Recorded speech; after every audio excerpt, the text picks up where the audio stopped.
Welcome to the Heavy Sweater Podcast. My name is John King. If this is your first time listening, this is the Heavy Sweater Podcast. It's a deep dive in the beginnings of Australian musicians and bands. And this week we have Andrew Cooke of Wildheart, Sunsets, Arrivals, heaps of every fucking Brisbane band, every Brisbane band you've ever heard of.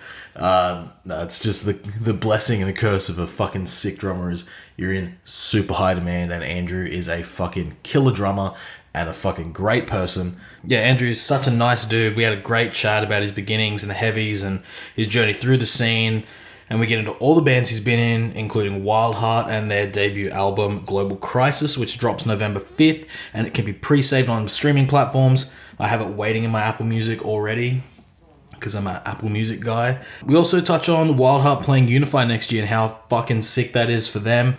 And this isn't the only podcast I do with Andrew. Next week's episode is going to have Andrew in it as well with a little special guest. And when we stopped recording this, we kept talking afterwards, just as I do with the podcast. And he brings up a story about Luke Gallows from She Cries Wolf, because we were talking about how that episode has done crazy numbers. Yeah, it's fucking sick. But he brings up a story about how he met Luke the first time. It's very funny. So it's at the end of the episode. And I did film this episode, but the lag on my laptop from making Shokan's latest video made my fucking video come out like shit. So I'm looking at my options to get the best video quality. And with all that being said, it's Wednesday, and you know what that means.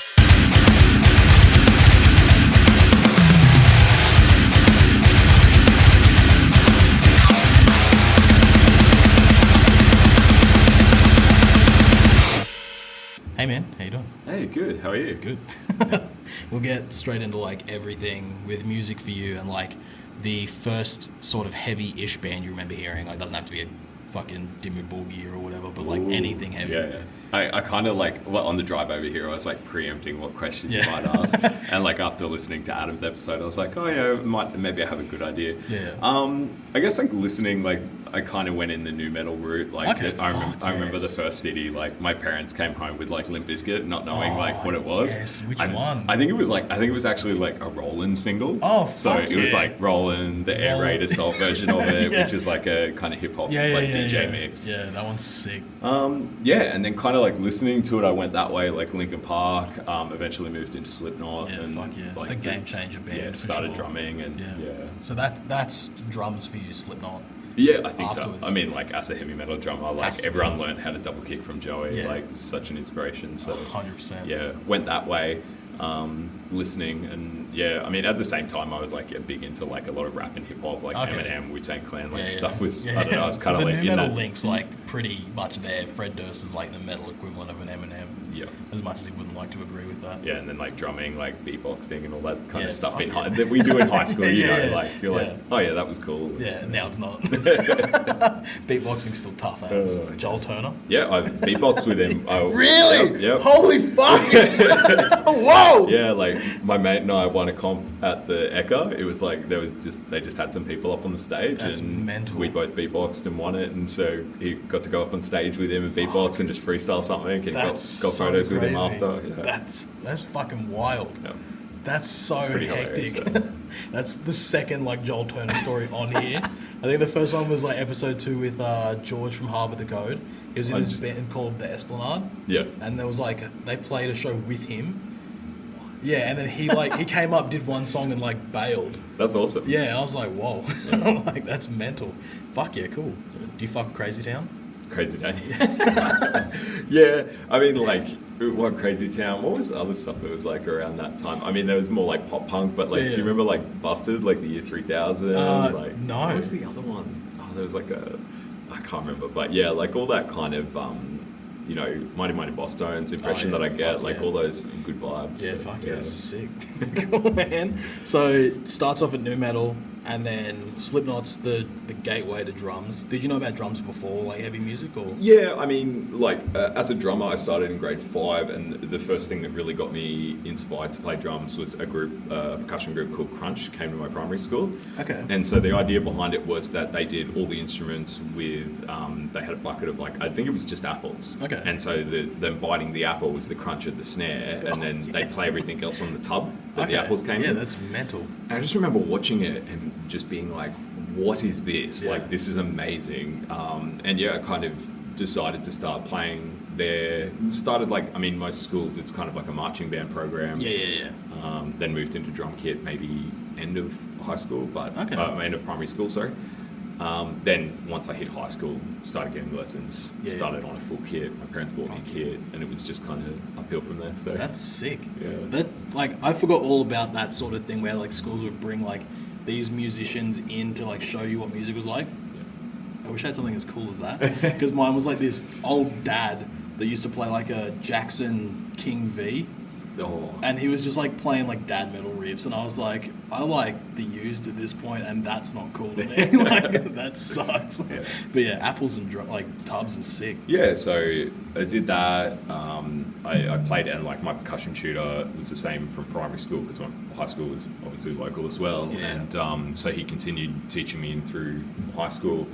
Yeah, like obviously like being like, hey, I want to play metal. How do I do that with my feet? Yeah.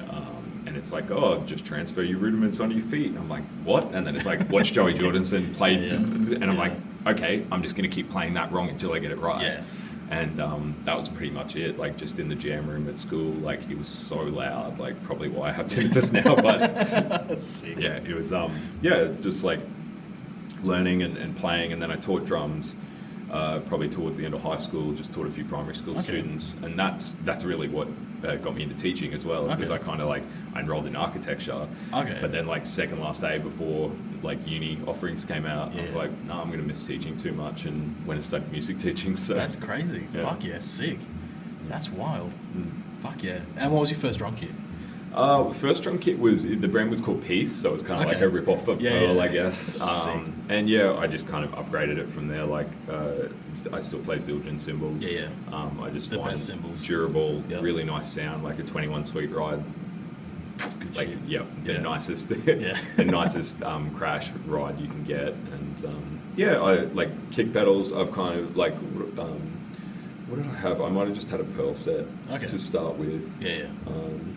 And like just kind of built up from there. And then my first kit was the Pearl ELX export after that. I bought that off Bryce from a band called Among the Vanished. I don't know if you know I've them. heard of them. It's pretty old deathcore, like Rosie's days. But yeah, bought it off him. Eventually sanded it back and stained it like a nice mahogany brown, because it had toured like a lot. Just like beat. He'd played it. I'd toured it for like years, and then redid it, and now I play Drumcraft acrylic, which I love. Like, really fortunate to pick that up. Yeah. So. How's the difference between playing like just wood shells to acrylics? Because I've never played an acrylic kit. Because I mean, like, that's the thing, the trepidation a lot of drummers have, isn't it? It's like, oh, it's acrylic, it's going to sound hollow. But I mean, I played one years ago. Ben from Skyway used to play one, so every time Sunsets would play with Skyway, I'd borrow that and play on that. But it's really huge. Like, I set them both up via one night, when I first bought it. And I just kind of realized at that point, like, I needed a kit that could do that, and the sound was great. We had with the bass drum, when Gareth was recording, I think it was Rising Tide, the single for Wildheart. We had issues kind of it was very boomy. We were trying to mute it as much as we could.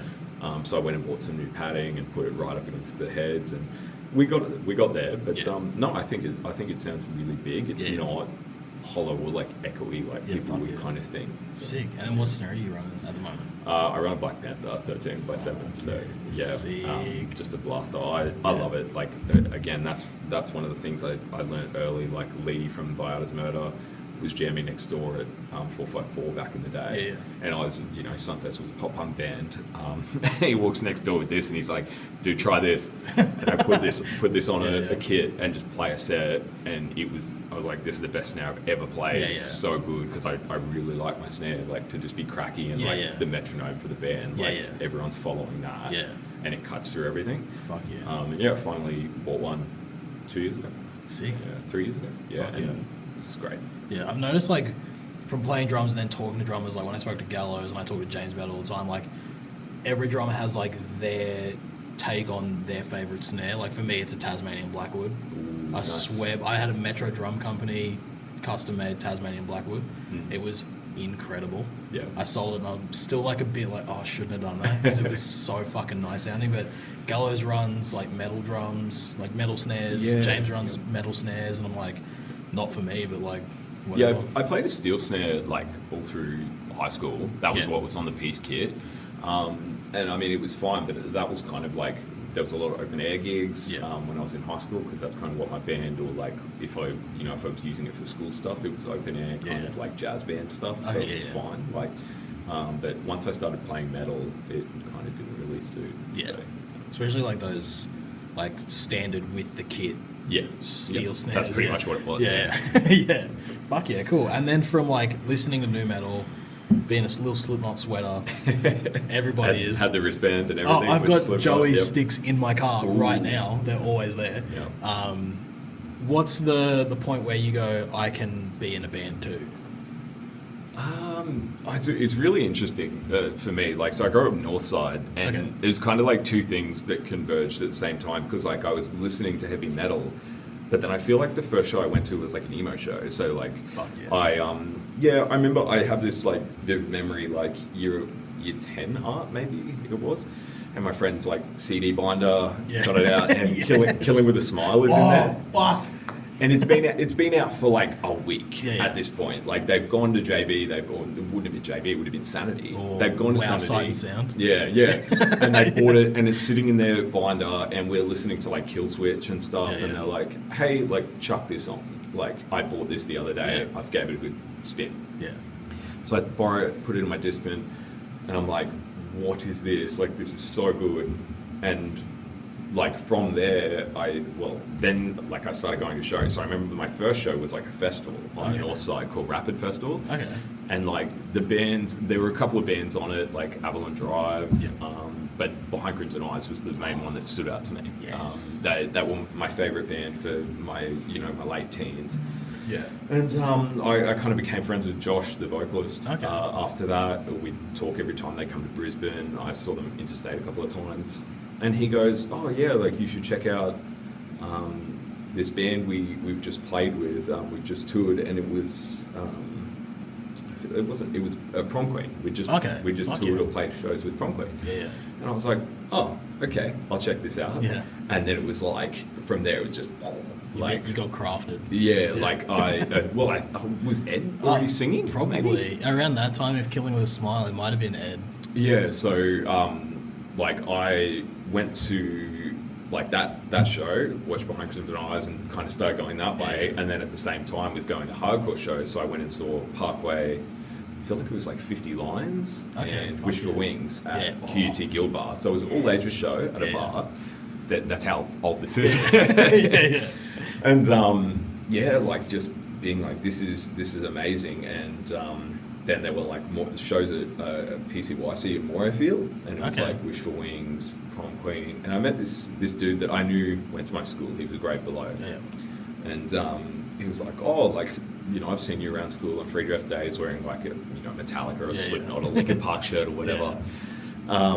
Do you, like, you play? Like, I've heard you in the jam rooms at lunch. Are you doing a band or something? And I was like, oh, yeah, maybe. And he's like, cool, I'll chat to you at school on Monday. And he becomes the first guitar. Well, we started, I guess, the first iteration of the band Never Lose Sight. Yep.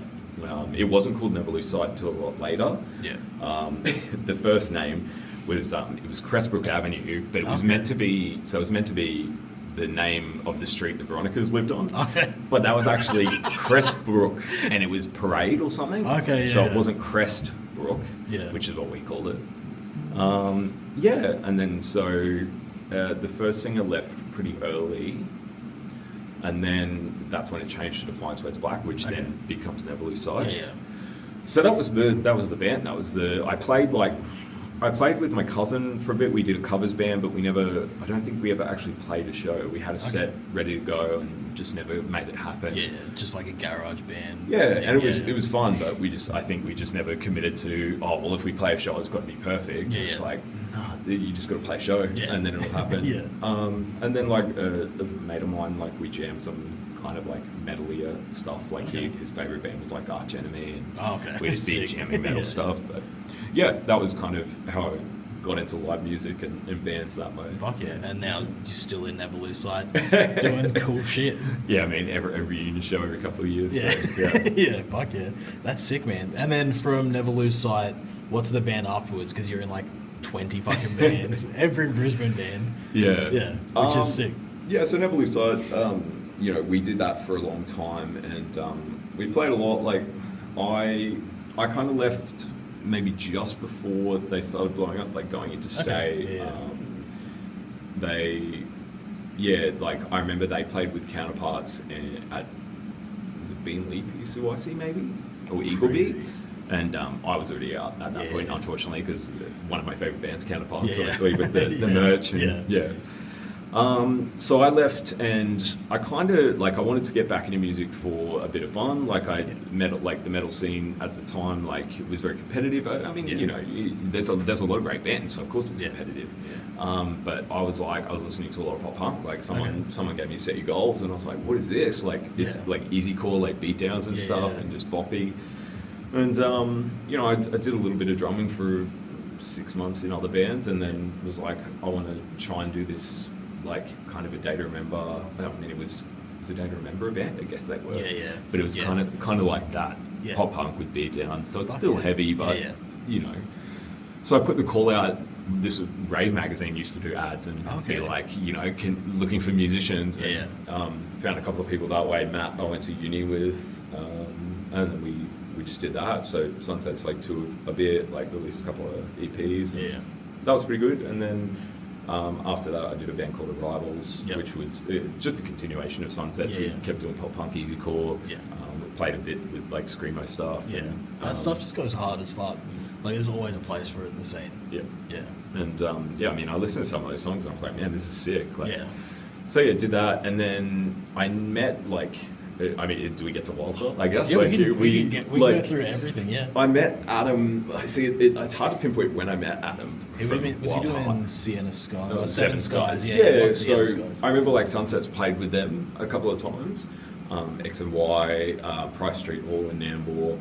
And so we probably met that way and through shows, because I just remember we just would always chat.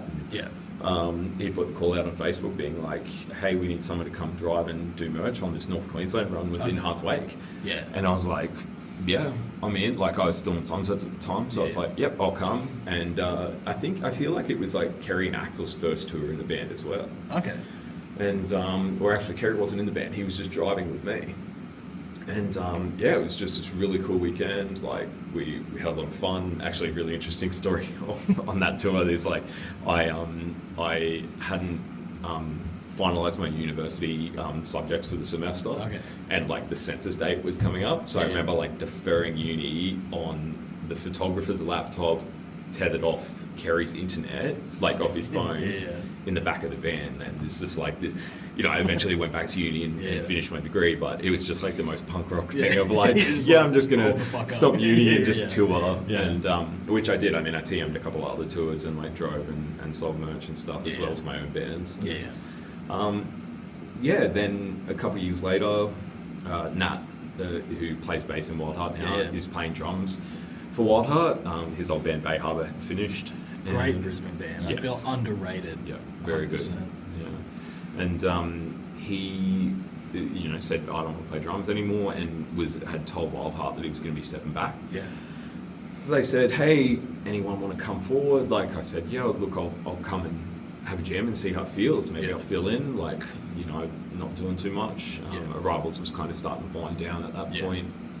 And they were like, I did one jam and they're like, stay, don't leave. And I was like, okay. And that's how it started. So, fuck yeah.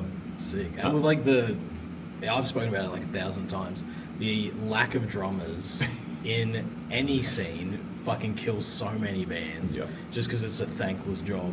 Like you like cutting all this so much shit, stuff, and it's just like setting up for ages, packing up for ages. Your gear's so expensive that like when bands do come across a great drummer that's like keen, they're like, please stay, like we'll do whatever. So the implication of being a great drummer. Thank you, I'll take that. So you're in enough bands to be a certified great drummer. Thank you. I mean, like, Rare Words is a similar story. Like the drummer left and they didn't have someone. Actually, I don't know how that happened. I was friends with them, but like maybe it just happened on Facebook. And I was like, we've got this tour booked, like, can you just come do it? And I was like, yeah, sure, why not? Or maybe I filled in for a Brisbane show and then the tour just happened. But this is a band that like they didn't need to take me on tour. They they just out of what time, like what year was this? That was 2018, I feel like. Okay, was that like, 'cause I remember them like seeing them everywhere. They were like blowing up and then they just like sort of disappeared for a little bit and then popped up again recently. I mean, it was hard. Like there were a lot of setbacks around recording the EP, and then like they're very they wanted to have that finesse with the EP, and I'm really glad that they spent the time on it. Like I didn't play drums on that release, but I'm really glad they took the time. They made sure the songs were polished and before putting it out, because it really shows. Like, the songs are awesome, and then that was it. Like I did the fill-in stint, and I was like, okay, cool, thanks for everything, guys. And then they sent me the video for What's Left of Me, and I was like, and it had all the special effects by Tom Savage, and I was just like, whoa, what is this? Like, and I watched it, and I was like, okay, I'll see you next week. You told them, you're like, I'm in your band. I knew I had too much on already, but I love it. Like, it's just hanging out and playing good music. So, Brett was he used to be in Daybreakers. I mean, Daybreakers is still going. I remember I played a show with them like years ago. Crowbar. It was like my band, Daybreakers, Sensei, and another band that I don't like to talk about. Them. And I remember seeing them there. And then he was at the Isolation show like a couple of weeks ago that my band played. And I was like, sick. Oh yeah, because he was filling playing. in. Fuck yeah. Yeah, I mean, I've been friends with him for a long time too. Like he was a fan of Sunsets too, and he plays with Sunsets now as well. Yeah. Everyone's just amalgamated together. It's the same 10 dudes in bands now. Sick.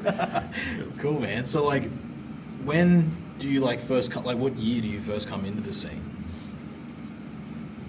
Like, I don't know. It's hard because it's been like, it's like I grew up kind of going to shows on the north side, and then started once I was old enough. Well, actually, I would have been 17 still when I started going to shows at the Lion's Den, which was an old venue in the city. There's like a soup kitchen as well during the week, and obviously council funded, so they eventually pulled the funding and then developed the building. Unfortunately, was that the one with the pillars in the middle of the room? No, I don't think it had pillars. Because there's one that was in Queen Street Mall. Was that in the walls or something? I can't remember the name of it, but I remember like it had the two pillars in the middle of the room. Yeah, I do remember that. Not like the Orient Hotel had pillars in it as well. But that was an 18+ venue, not an all ages one. I'm trying to think. Was that the one La Dispute played? There was like maybe. Yeah, there were like two pillars. Hadn't like it had already closed down by the time I started going to shows. Yeah, so started going to all ages shows there, and then 18 like Rosie's started. So I mean, maybe for the how old was I? This is how old I am. Like Rosie started, and because as a kid that listened to all this heavy metal and all my friends were just into dance music, we'd go to dancing and stuff like that, and because I enjoy that music as well. But then it was like, here's a place, like I remember New Year's Eve at 299, and it's very kind of like, it was goth rave at the time. But that suited me more than, I don't know, being at Birdie's on New Year's Eve, which I did once too, but Rosie started, and obviously that was the place for us to go, and I was at gigs there like Thursday, Friday, Saturday night, like you'd see quality bands for like $5. Like, those days gone. That's like expensive shows, if there are shows. If we can play, when we can play again. Fuck. Cool, man. And then I spoke to Adam a little bit about the recording and writing of the new Wildheart release, which is coming out very soon. Yes, November 5th. Yep, heaps of sick singles out already. Thank you. Anytime. What was it like for you, the recording process? Because you were saying just before that you tracked your drums, and that doesn't happen as often now for like our genre, really. Yeah, I mean, like for Wildheart, I'm pretty big on live drums. Yeah. I mean, I also don't mind program drums if the drummer can play them. I mean, 10 years ago, we were in a little bit of a situation where drummers might program MIDI drums but couldn't play that live. The Sturgis thing. Yeah, I mean, that sounds great too, but as long as the drummer can play it live, so that I'd be fine with it. But yeah, like, obviously I really wanted to record live drums with this, but the pandemic was kind of throwing us a curveball. So we did Rising Tide previously, like that wasn't set for the album that we knew. And so that was all live drums, everything like that. And then we get ready for the album. Lockdown, things are starting to get pretty dicey. You can't travel. You know, I think the 50-kilometre radius was about to come in. And we were recording on the Gold Coast, and I was like, oh no, like what's going to happen? Because I live in Brisbane, and that's over 50 k's. So it's like, printed the paperwork from the studio, printed like an invoice from the band, like had all this stuff just in case. Luckily, it was fine. Like we did it before the travel restriction came in. But yeah, we drove down to the Gold Coast and recorded drums there.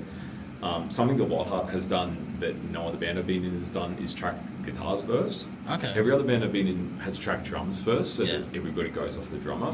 But I mean, Adam and I, you know, we spend a lot of time pre-writing and going through the pre-pro together, mapping out the drums, so that we know, like, if he's playing this rhythm, the drums are doing this. Yeah, for sure. And you know, he's one of the only guitarists that I've worked with that writes like, I guess like how I play, maybe. Okay. Is that how to say, like complementing to your play? Sometimes like you might get a guitar profile and you're like, I can't play that, that requires 3 arms, or it's just you know, it feels weird. But Adam like knows how I play and the music he writes, and it all kind of complements each other. When I sit down with him and say he's MIDI drummed something out and gone, hey, what do you think of this part? I'll sit down and I'll go, maybe these kicks wouldn't be here, and I'd play that like that. And other than that, it's very much just sit down, prepare everything, get it ready, and then go rehearse, then get into a jam room. So the songs, like we had them written, and then we kind of learned them, get in the jam room, and then piece them back together that way. So teach Jaya, teach Kerry at the time, and then kind of go that way. And then Axel would write the lyrics and put them on top. Just throw fire on top. Yeah, and that was how we organised the sequencing of the songs, because the sequence wasn't set yet. I mean, I think we knew we wanted to Show Me What It's Like to Be Worthless to be the closer. It was going to be a big chorus. And then the intro, you know, we weren't too sure about. Rising Tide was going to sit somewhere in the middle, because Rising Tide came out right before the pandemic. So we really felt like that song, I really liked it, and I felt like it just didn't get the hype it deserved. And circumstance dictated that for sure. So I feel like people weren't really listening to music. It was like, I think probably around that time it was like Tiger King. It was just, we went straight to lockdown. So it wasn't originally slated for the album, but then it fits the theme of the album as well. Like if it didn't fit, it wouldn't have stayed. For sure. But the album, I mean, the album's 13 tracks with an interlude and an intro, so it's definitely got the meat there. So, Fuck yeah, sick. Well, you guys are putting like the work in for sure, and it's like showing already. Like the amount of work that, like, just from being an outsider looking in on, it looks like you've put so much work and time into this release, and it's already paying off, because in the start of next year, you have a fucking crazy show coming up. Thank you. Unify. Fuck yeah. So excited. For sure, man. It's so sick to see like a band from Brisbane that was just like plugging away, like doing the work, and then it's like, here's the opportunity, like make the most of it, and like you guys fucking for sure will. Thank you. It's sick. Very, very excited to be playing that. I mean, like I was saying to you before we started, like when I got that email, I was like, wait, someone pulling our leg? Like, sure. But it was just like the offer came through, and we were like, of course, like this is an amazing opportunity. And so obviously, you know, we must be doing something right, For and sure. and you know, people are taking notice, Yeah. and, which, you know, we've always wanted the music to speak for itself. Yeah. And I guess it has, and we're just so fortunate to be given that opportunity. Yeah.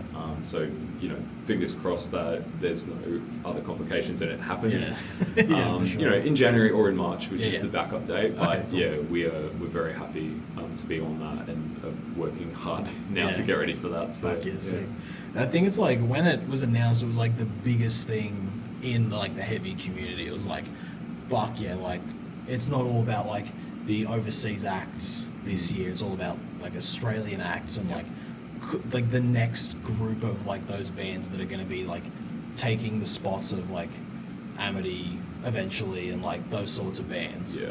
Which is fucking cool. to Yeah, see. and I think that's that, you know, when we kind of had conversations about what does Unified look like with the pandemic, it's always been like, you know, Adam's kind of predicted like, well, it's going to be an all-Australian lineup, which is awesome. Like, it's an amazing opportunity for bands like ourselves to kind of get up there and showcase our music and go, this is what we're about. Like, come on this journey with us and join. You know, and bands like Polaris got their start like that, doing, I mean, I remember Polaris playing in Brisbane in smaller venues. I remember Northlane playing X and Y. Like, you know, all of these bands had those opportunities growing up, and we're just so happy to be able to have that same opportunity. So. I think like being from Brisbane, it makes it like a bit harder because like at one point the Brisbane scene was just as like stacked as the Sydney and Victorian scene, but then like over time, obviously the Brisbane scene died off a bit. But like the bands are still there and still doing sick work, but like it just doesn't get as much attention as Sydney and Victoria. Yeah, I think like, you know, the all ages scene in Brisbane taking the hits that it has. I mean, I wouldn't go as far as to say it's dead. There is still a scene that is there. Yeah. But I mean, you know, I was running all ages shows for a long while there, and it just became very hard with you know, council regulations made things very hard, venues shutting, you know, damage to venues. It became like, I mean, I can't blame any promoter or venue manager for getting out of it, but that every time we took a hit, we lost these places, and then you know, we have 18 plus venues going as well. So I mean, in the pandemic, not so much. We don't have shows, but I mean, towards the end of maybe 2018, 2019, with those losses, it was becoming harder to find venues to be able to bring people in. So I think like Sydney and Melbourne like still have those venues and those opportunities. I mean, they have the same issues we have. You know, we see venues with crowdfunders and stuff because they have to. Obviously, the pandemic, but even before that, you know, it's tough. It's tough to run shows and make enough money and to keep the lights on in the venues. So I feel like that's where Brisbane took kind of the biggest hit, was all ages, because that provided the platform for bands to then escalate into 18 plus shows and touring. And without that, you're starting straight out, like your first show's at Crowbar, like, and that's, you know, for a smaller band that can be a big thing. I mean, you know, Never Lose Sight didn't play Rosie's for ages, and that was like this is, you know, we made it, boys, let's go. We're playing Rosie's, and you know, that was a great opportunity for us. And so we just, you know, we want to make sure that younger bands have that opportunity as well, but it's hard without all ages venues. So I didn't know you booked shows at one point. That's fucking hectic. Yeah, for a while. You know, when I was in high school, I just interned at the group there, which was called Catalyst. They ran on Northside. And then I ran a few shows at like 199 and Tall Poppy. Tall Poppy used to be so sick. Shows that were really cool. And then I helped out with bookings for Fat Louis as well. Organising lineups with Chris there, just doing like punk and pop punk stuff there.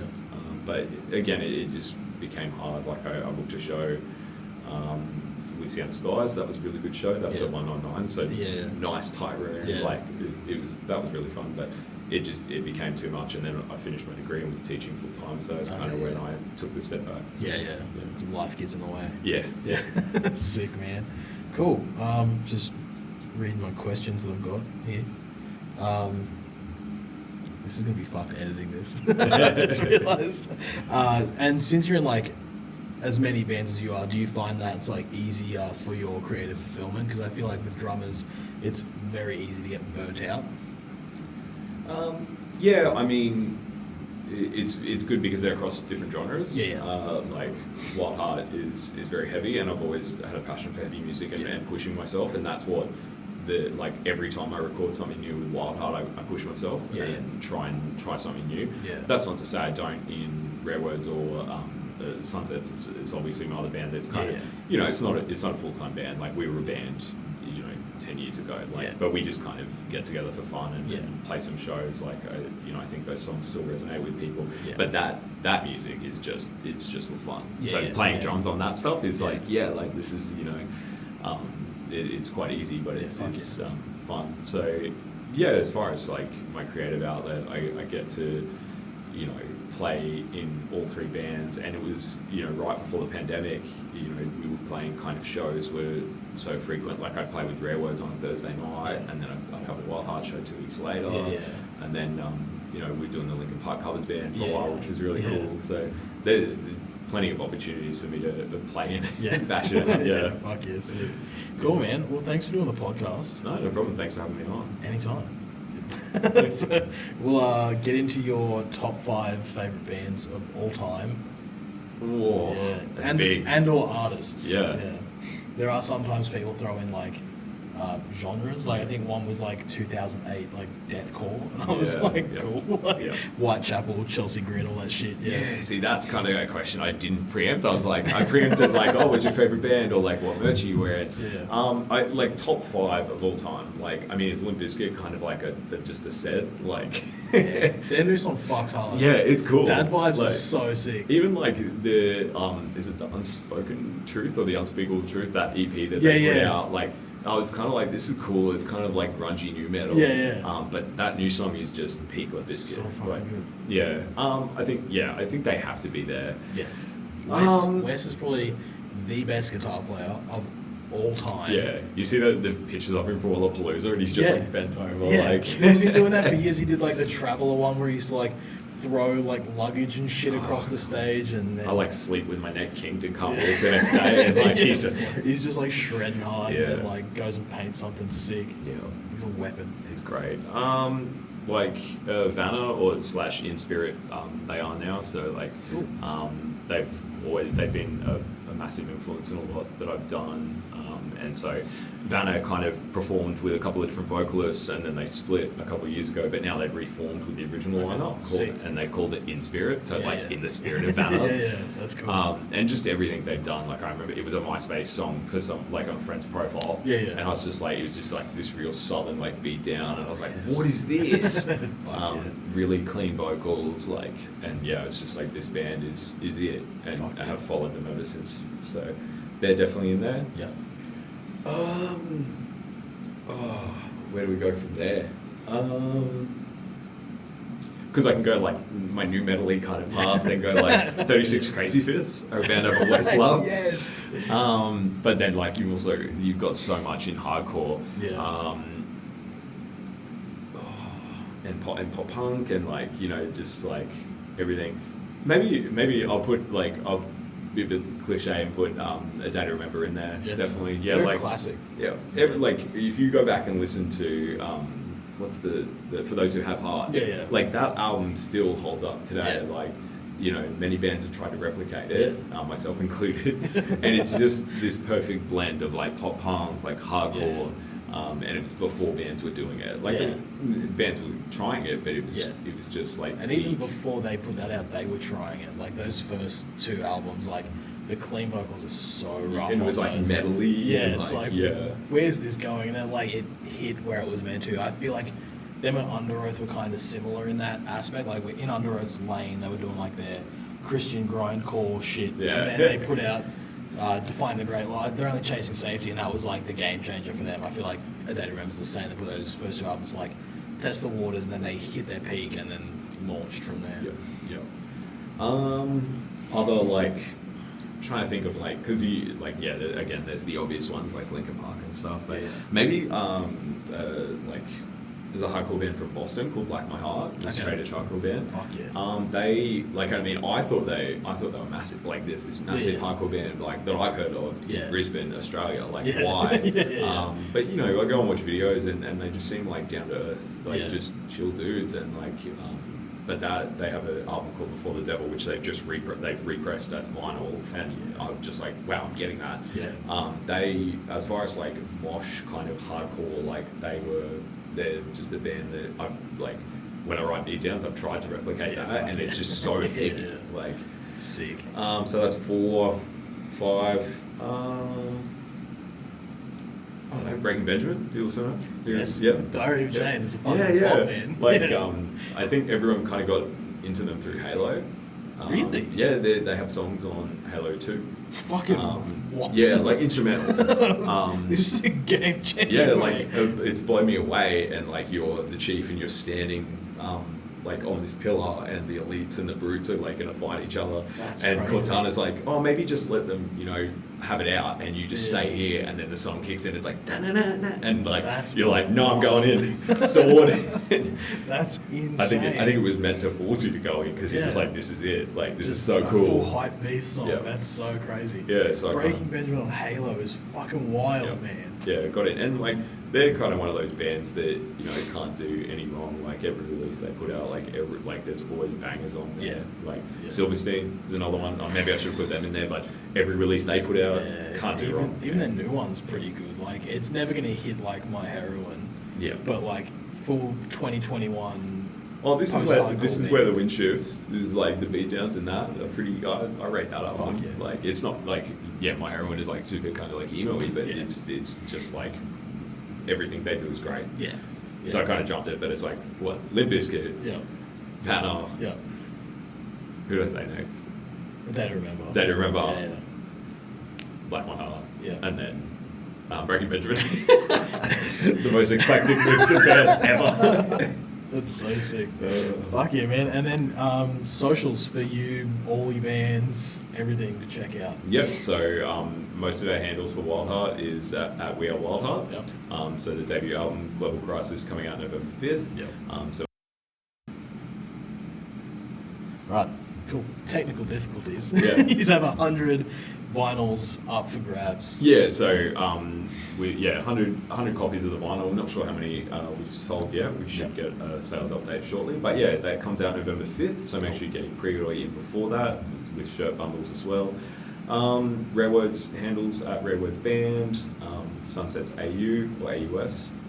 My handle is Andrew ARRVLZ, so it's Andrew Arrivals. We take out the vowels. And like it's a really fingers crossed when we come out of this pandemic the other side, and it's a really exciting time to be in live music in Australia and around the world. So. Fingers crossed that everything goes well and we can play shows again. Yeah, and when they happen, fucking show up to them. Yeah, that's it. That's it. Sick, man. There you go. Sorry. It just needed the threat. Yeah. That's working. Cool. So we're back talking now because we're talking about something after the podcast, and now you can talk about it. Yeah, so we're talking about because you had an interview with Luke from Shit Eyes Wolf, and you said he was rattling through all the bands he was in, right? Yeah. So this is like, I feel like this is like 2005, and I'm at like a house party like in North Brisbane, and I'm this little like sweater kid, like wearing, I don't know what I was wearing, probably like Slipknot merch again or something. And someone at this party goes, oh, the drummer from 6 Foot Immortals is here. And that's the name of Luke's band. And I'd seen them support Wishful Wings at Moorfield, and they were awesome. Like 2 vocalists, like really cool metalcore. Just that and 2005 metalcore vibe. Yeah, it was great. And I was like, what? Where? Like, I'm going to meet this dude. Yeah. Like, that band's sick. The drummer was awesome. I'm sitting down with this dude, and he's got tattoos up his arm, and they're Warhammer tattoos. Yes. And we start talking about Warhammer because I was painting it at the time. And I was like, oh, the drummer from 6 Foot Immortals is here. And he's like, yeah, that's me. Yes. That's and so good. From that day, we've been mates. So it was just a really funny story. I can't even remember how I got invited to that party. It might have been friends of mine that I think we met at a 50 Liners show actually. Okay. And they were like, yeah, come to this party. Like everyone's kind of into the same music. Yeah. Just That's hilarious. fucking sick. Great dude. Yeah. So, yeah. Luke's sick. Super nice. Cool. Done for another week. A huge thanks to Andrew. He's a great guy. That was our first time meeting, and he's just all round a fucking great human, and I fuck with that. Yeah, make sure you check out all of Wildheart's music and pre-save their debut album, Global Crisis, coming out November 5th. And go buy their vinyls if there are any left. And if there aren't, fucking unlucky, hey, you should have got in sooner. And Andrew's other band, Sunsets, are doing a 10 years of We're In This Together show as part of the Halloween Weekend Festival at Greaser Bar in Brisbane. They'll be playing the We're In This Together EP in full with original members, so go check that out. It's on October 30th. So yeah, it's free, and if you're free, go to a fucking show. So yeah, how about that? And if you like what I'm doing over here with the podcast, share it, tell a friend, subscribe, follow it on Spotify, Apple Podcasts, YouTube, Amazon Podcasts, Podbean, wherever the fuck you listen to podcasts. Tell your friends if you like it. Tell your enemies if you fucking hate it. Yeah, check us out on Instagram and Facebook at Heavy Sweater Podcast. And yeah, come back next week for a new episode. Thanks.